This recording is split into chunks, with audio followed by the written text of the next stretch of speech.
निर्जला एकादशी व्रत कथा। जय श्री कृष्णा, राधे राधे। आप सभी को निर्जला एकादशी की हार्दिक शुभकामनाएं।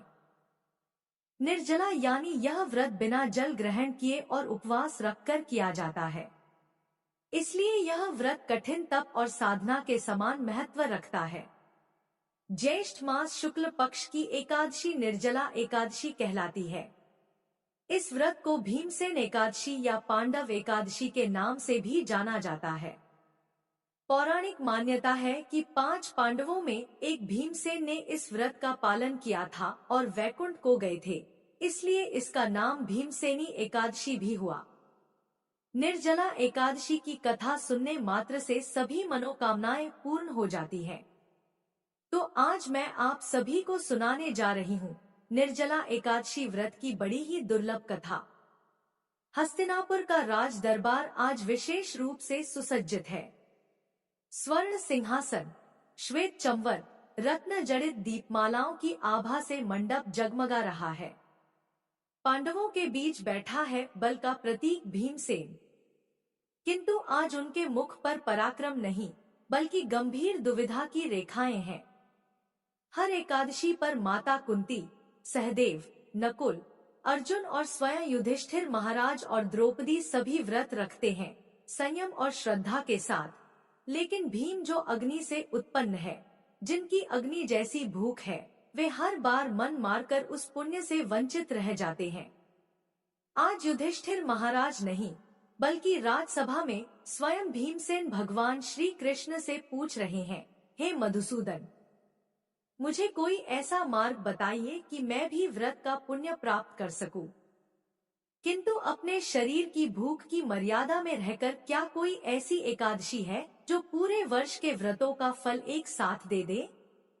भीमसेन के मुख से ऐसी बातें सुनकर श्री कृष्ण मंद मुस्कान के साथ कहते हैं, हे भीम, एक ही एकादशी है निर्जला एकादशी, जो कि पूरे वर्ष की एकादशियों के समान पुण्य देती है। यह व्रत तुम्हारे जैसे वीर के लिए ही है। तो आइए प्रिय श्रोताओं, इस दिव्य संवाद के साथ आरंभ करते हैं निर्जला एकादशी की पावन व्रत कथा, जिसमें छुपा है मोक्ष, पुण्य और भगवान विष्णु की असीम कृपा का रहस्य। पद्म पुराण में वर्णित निर्जला एकादशी व्रत कथा के अनुसार एक बार युधिष्ठिर महाराज ने भगवान श्री कृष्ण से कहा, जनार्दन, अपरा एकादशी का सारा महात्म्य मैंने सुन लिया।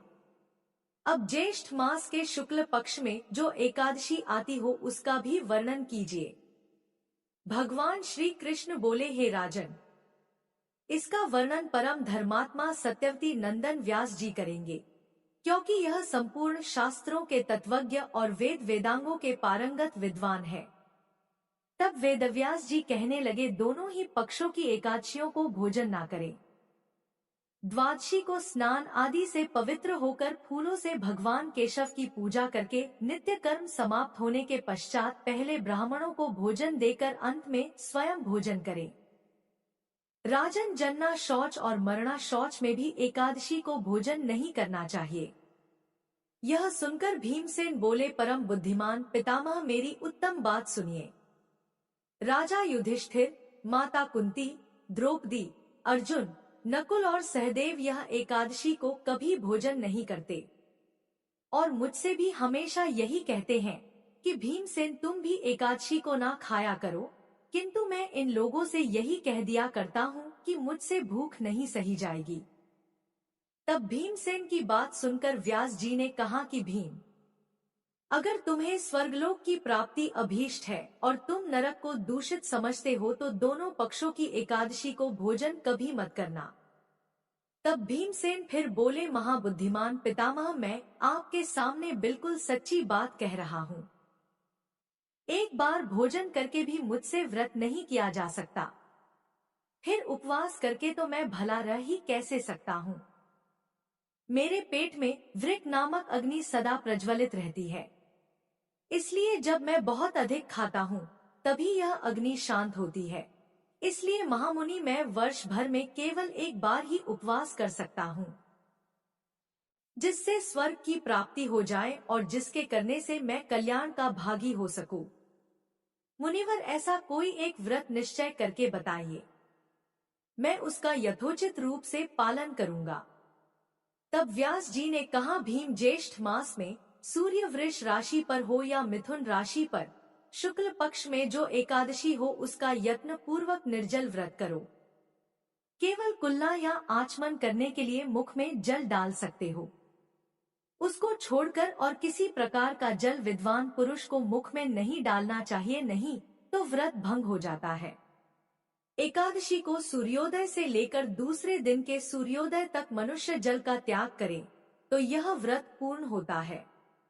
इसके बाद द्वादशी को निर्मल प्रभात काल में स्नान करके ब्राह्मणों को विधि पूर्वक जल और स्वर्ण का दान करे। इस प्रकार सब कार्य पूरा करके जितेंद्रिय पुरुष ब्राह्मणों के साथ भोजन करे। वर्ष भर में जितनी एकादशियां होती हैं, उन सब का फल निर्जला एकादशी के सेवन से मनुष्य प्राप्त कर लेता है और इसमें बिल्कुल भी संदेह नहीं।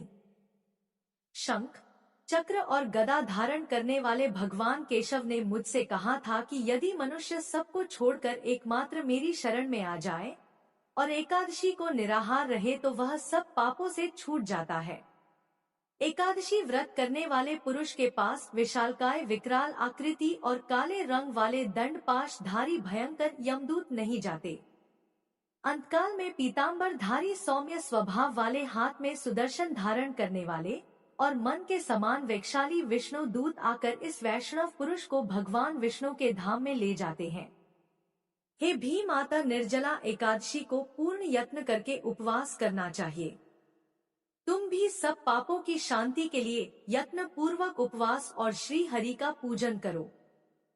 स्त्री हो या पुरुष, यदि उसने मेरु पर्वत के बराबर भी महान पाप किए हो तो वह सब एकादशी के प्रभाव से भस्म हो जाते हैं।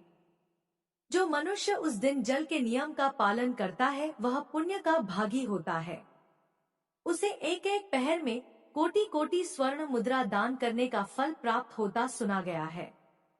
मनुष्य निर्जला एकादशी के दिन स्नान, दान, जप, होम आदि जो कुछ भी करता है वह सब अक्षय होता है। यह भगवान श्री कृष्ण का कथन है। निर्जला एकादशी को विधि पूर्वक उत्तम रीति से उपवास करके मनुष्य वैष्णव पद को प्राप्त कर लेता है। जो मनुष्य एकादशी के दिन अन्न खाता है वह पाप भोजन करता है। इस श्लोक में वह चांडाल के समान है और मरने पर दुर्गति को प्राप्त होता है। जो ज्येष्ठ के शुक्ल पक्ष में एकादशी को उपवास करके दान देंगे वे परम पद को प्राप्त होंगे। जिन्होंने एकादशी को उपवास किया है वे ब्रह्मा हत्यारे, शराबी, चोर या फिर गुरुद्रोही होने पर भी सभी पापों से मुक्त हो जाते हैं। कुंती नंदन, निर्जला एकादशी के दिन श्रद्धालु स्त्री पुरुषों के लिए जो विशेष दान और कर्तव्य बताए गए हैं उन्हें भी सुनो। उस दिन जल में शयन करने वाले भगवान विष्णु का पूजन और जलमय धेनु का दान करना चाहिए अथवा प्रत्यक्ष धेनु या घृतमय धेनु का दान उचित है। पर्याप्त दक्षिणा और भांति भांति के मिष्ठानों द्वारा यत्न पूर्वक ब्राह्मणों को संतुष्ट करना चाहिए। ऐसा करने से ब्राह्मण अवश्य संतुष्ट होते हैं और उनके संतुष्ट होने पर श्री हरि मोक्ष प्रदान करते हैं। जिन्होंने शम, दम और दान में प्रवृत्त हो श्री हरि की पूजा और रात्रि में जागरण करते हुए इस निर्जला एकादशी का व्रत किया है, उन्होंने अपने साथ ही अपनी बीती हुई 100 पीढ़ियों को और आने वाली 100 पीढ़ियों को भगवान वासुदेव के परमधाम में पहुंचा दिया है। निर्जला एकादशी के दिन अन्न, वस्त्र, गौ, जल, शया, सुंदर आसन, कमंडल और छाता दान करने चाहिए।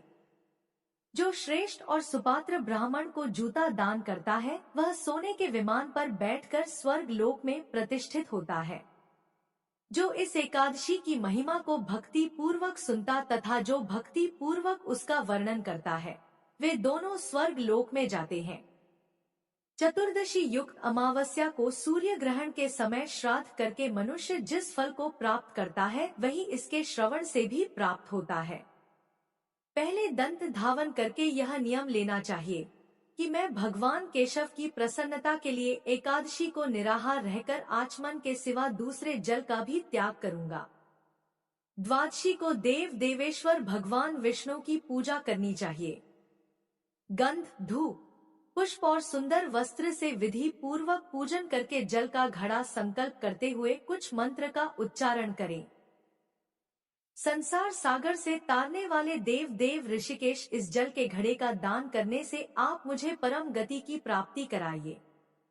व्यास जी कहते हैं, भीमसेन, ज्येष्ठ मास में शुक्ल पक्ष की जो शुभ एकादशी होती है उसका निर्जल व्रत करना चाहिए तथा उस दिन श्रेष्ठ ब्राह्मणों को शक्कर के साथ जल के घड़े दान करने चाहिए। ऐसा करने से मनुष्य भगवान विष्णु के समीप पहुंचकर आनंद का अनुभव करता है। इसके पश्चात द्वादशी को ब्राह्मण भोजन कराने के बाद स्वयं भोजन करे। जो इस प्रकार पूर्ण रूप से पाप नाशिनी एकादशी का व्रत करता है वह सब पापों से मुक्त होकर अनामय पद को प्राप्त होता है। ऐसे व्यक्ति को मोक्ष की प्राप्ति हो जाती है। जैसे ही श्री कृष्ण ने कथा समाप्त की, हस्तिनापुर का राज दरबार एक बार फिर दिव्य ऊर्जा से भर गया। श्री कृष्ण के मुख से निकली हर बात जैसे भीमसेन के मन का भार हर लेती है। वे हाथ जोड़कर श्री कृष्ण को प्रणाम करते हैं। हे केशव, आपने मुझे वह अमूल्य उपाय बताया जो मुझे मेरे परिवार के व्रत सदृश पुण्य की ओर ले जाएगा। आज मैं भी व्रत के पवित्र पथ पर अग्रसर हो पाया। श्री कृष्ण ने भीम के कंधे पर हाथ रखकर कहा, हे भीम, यह व्रत केवल तप नहीं, श्रद्धा है और तुम्हारे जैसे भक्तों के लिए ही है जो भीतर से सच्चे हैं। इस प्रकार इस कथा से हमें न केवल व्रत का महत्व ज्ञात होता है बल्कि यह भी समझ में आता है कि श्रद्धा से किया गया एक व्रत भी वर्ष भर की तपस्या का फल दे सकता है। अगर वह पूर्ण निष्ठा, संयम और भक्ति के साथ किया गया हो तो